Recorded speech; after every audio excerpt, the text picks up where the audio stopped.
यीशु का सबसे पहला सामना शैतान से तब हुआ जब वे आत्मा के द्वारा जंगल में ले जाए गए। वहां उन्होंने 40 दिन और 40 रात उपवास किया। उस समय शैतान ने आकर उन्हें तरह तरह से परखने की कोशिश की, पर हर बार यीशु ने परमेश्वर के वचनों से उसका जवाब दिया और उसे हरा दिया। यह पहली बार था जब शैतान ने खुद यीशु से सीधा टकराव किया और हार गया, लेकिन यह शुरुआत भर थी। इसके बाद भी शैतान के कामों को तोड़ने और उसके कब्जे से लोगों को छुड़ाने का काम यीशु ने लगातार किया। अब वह समय आया जब यीशु ने शैतान के एक और मजबूत गढ़ पर हमला किया, यानी आत्मिक दुनिया में, जहां दुष्ट आत्माएं लोगों पर हावी थीं। मत्ती 8 में बताया गया है कि तूफान को शांत करने के बाद यीशु और उनके शिष्य गलील सागर पार करके गदरेनियों के इलाके में पहुंचे। यह जगह यहूदियों की नहीं थी, बल्कि गैर यहूदियों की थी, जिसे देकापोलिस भी कहा जाता है। वहां सूअर पाले जाते थे जो यहूदी धर्म में अशुद्ध माने जाते हैं। यह भी दर्शाता है कि यीशु केवल यहूदियों के लिए नहीं, बल्कि और भी लोगों के लिए आए थे। जैसे ही वे उस इलाके में पहुंचे, कब्रों से 2 ऐसे लोग दौड़ते हुए आए जिन पर दुष्ट आत्माओं का कब्जा था। ये लोग इतने हिंसक थे कि कोई भी उस रास्ते से गुजरने की हिम्मत नहीं करता था। वे हर किसी के लिए डर का कारण बन चुके थे। इन दोनों को देखकर कोई भी इंसान घबरा जाए, क्योंकि न वे सामान्य दिखते थे, न सामान्य व्यवहार करते थे। वे कब्रों में रहते थे, दिन रात चिल्लाते रहते और खुद को पत्थरों से मारते थे। जंजीरों से उन्हें बांधने की कोशिश की जाती थी, पर वे जंजीरें भी तोड़ देते थे। कोई भी उन्हें काबू में नहीं कर सकता था। मगर जैसे ही उन्होंने दूर से यीशु को देखा, वे दौड़ते हुए आए और उनके सामने गिर पड़े। ये देखकर साफ था कि ये लोग चाहे जैसे भी दिखते हों, उनके अंदर जो आत्माएं थीं, वे यीशु को पहचानती थीं। उन दुष्ट आत्माओं ने ऊंचे स्वर में चिल्लाकर कहा, हे परमेश्वर के पुत्र, तू हमसे क्या चाहता है? क्या तू समय से पहले हमें सताने आया है? यह बात खुद बताती है कि उन्हें पता था कि यीशु कौन है। केवल एक अच्छा मनुष्य या शिक्षक नहीं, बल्कि परमेश्वर का पुत्र। यह पहचान ऐसी थी जिसे शिष्यों ने भी उस समय पूरी तरह नहीं समझा था, लेकिन आत्माओं को समझ था कि कौन उनके ऊपर प्रभुता रखने वाला है। यीशु ने उस आत्मा से कहा, इस आदमी से बाहर निकला। फिर उन्होंने पूछा, तेरा नाम क्या है? दुष्ट आत्मा ने उत्तर दिया, मेरा नाम सेना है, क्योंकि हम बहुत सारे हैं। उन्होंने बार बार विनती की कि उन्हें उस इलाके से बाहर न भेजा जाए। पास ही एक बहुत बड़ा सूअरों का झुंड चल रहा था। दुष्ट आत्माओं ने यीशु से कहा, हमें इन सूअरों में भेज दे। यह मांग सुनने में अजीब लग सकती है, पर इसके पीछे बहुत कुछ छिपा था। पहली बात, वे जानती थीं कि यीशु का हुक्म माने बिना वे कुछ नहीं कर सकती। दूसरा, वे किसी भी हाल में शरीर छोड़ना नहीं चाहती थीं, चाहे वह इंसान का हो या कोई और जीव का। वे सूअरों में जाकर भी किसी शरीर के अंदर रहना चाहती थीं, ताकि इस धरती पर बने रह सकें।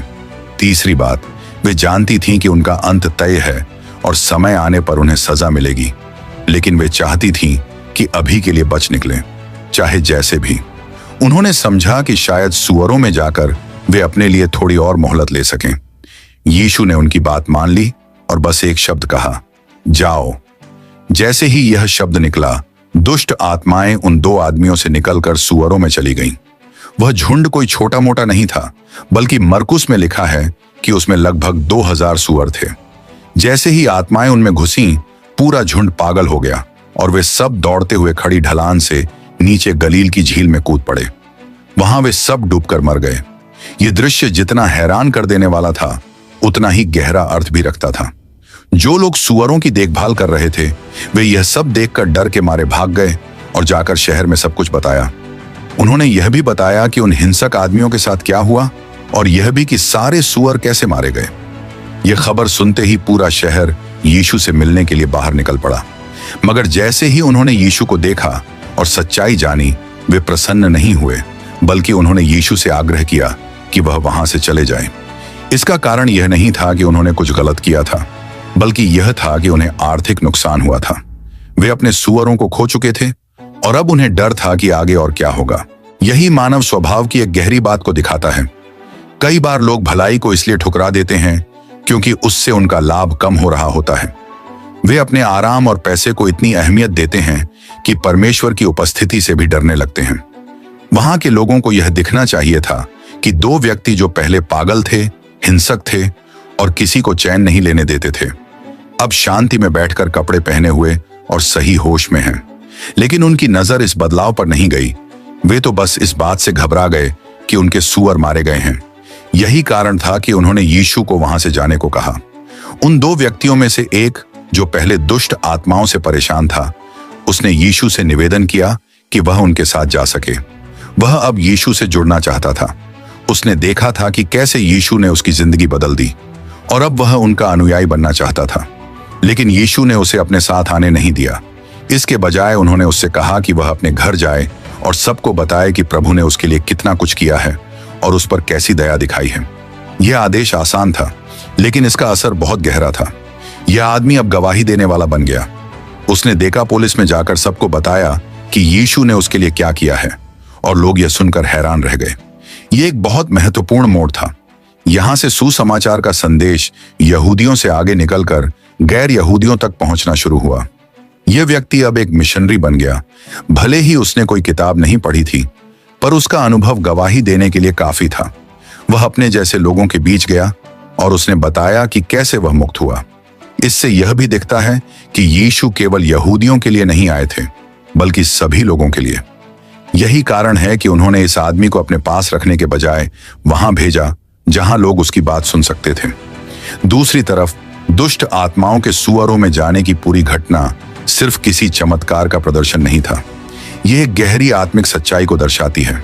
आत्माएं केवल नष्ट करने और डर फैलाने का काम करती हैं। उन्होंने वहां भी यही किया। उन्होंने उन सुअरों को पूरी तरह नष्ट कर दिया। यह दिखाता है कि उनका असली मकसद सिर्फ शरीर में रहना नहीं था, बल्कि तबाही फैलाना भी था। वे इंसानों को तोड़ती हैं, रिश्तों को खत्म करती हैं और जहां भी जाती हैं वहां विनाश लाती हैं। यीशु ने उन्हें नष्ट नहीं किया, लेकिन उन्हें रोका और उन्हें नियंत्रित किया। यह दिखाता है कि अंत में जीत उन्हीं की होती है जो परमेश्वर की ओर रहते हैं। आत्माएं शक्तिशाली हो सकती हैं, पर वे परमेश्वर के सामने कुछ भी नहीं। यह पूरी कहानी यह दिखाती है कि परमेश्वर का राज्य अब करीब आ चुका है। यह सिर्फ किसी धर्म की बात नहीं, बल्कि शक्ति और दया की सच्ची मिसाल है। वह आदमी जो पहले दुष्ट आत्माओं से परेशान था, अब आजाद था। उसने खुद अपनी आंखों से देखा कि कैसे परमेश्वर की शक्ति ने उसे छुड़ाया और एक नई जिंदगी दी। वह अब उन लोगों के बीच जाकर गवाही देने लगा जो कभी उसे देखना भी नहीं चाहते थे। उसने डेकापोलिस में बताना शुरू किया कि यीशु ने उसके लिए क्या किया है। यह आदमी पहले डर का दूसरा नाम था, लेकिन अब वह उम्मीद की एक मिसाल बन गया था। पर इस चमत्कार के पीछे एक और गहरी बात छिपी थी। दुष्ट आत्माओं ने जब यीशु से कहा था कि क्या तू समय से पहले हमें सजा देने आया है, तो यह कोई साधारण सवाल नहीं था।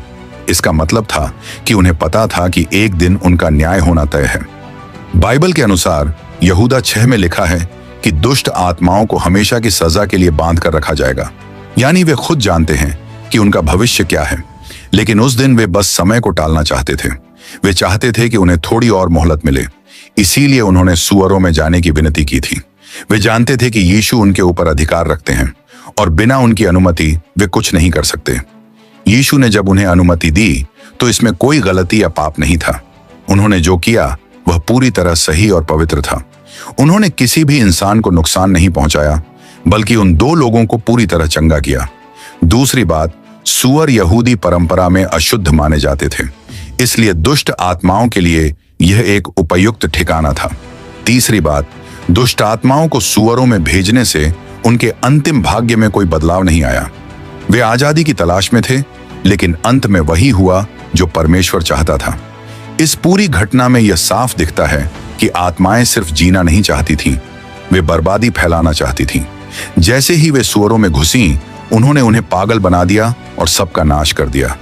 यही उनका असली स्वभाव है, नाश करना, डर फैलाना और परमेश्वर की बनाई दुनिया को नुकसान पहुंचाना। लेकिन उनका यह तरीका उनके ही खिलाफ गया। वे तो अपने लिए जगह ढूंढ रही थीं, लेकिन उन्होंने जिन सुअरों को अपना ठिकाना बनाया वे सब डूब मरे। इस तरह उन्होंने खुद ही अपना नुकसान कर लिया। यह भी दिलचस्प बात है कि दुष्ट आत्माओं ने जो किया, उसने वहां के लोगों के दिलों में यीशु के लिए डर भर दिया। उन्होंने चमत्कार देखा, पर फिर भी वे घबरा गए। उन्होंने 2 व्यक्तियों की आजादी को देखा, लेकिन उन्होंने यह नहीं सोचा कि ऐसा किसने किया। उन्होंने बस यह देखा कि उनके सुअर मर गए। उनका ध्यान मनुष्य की भलाई पर नहीं था, बल्कि अपने व्यापार और संपत्ति पर था। इसीलिए उन्होंने यीशु से कहा कि वह उनके इलाके से चले जाएं। मत्ती 8:34 में यही लिखा है। पूरा शहर यीशु से मिलने आया, लेकिन उन्होंने उनसे निवेदन किया कि वह वहां से चले जाएं। यह बात बताती है कि लोगों की प्राथमिकताएं क्या थीं। वे अपने जीवन में अंधकार और डर को सह लेते थे, लेकिन जब कोई उन्हें बदलने आता है और सच्चाई दिखाता है तो वे उसे स्वीकार नहीं करते, क्योंकि सच्चाई बदलाव मांगती है और बदलाव अक्सर मुश्किल होता है। लोग पाप के साथ इतने घुल मिल जाते हैं कि वे सोचते हैं कि यही सामान्य है, लेकिन जब यीशु उस पाप को छूते हैं और उसे हटाते हैं तो लोग डर जाते हैं।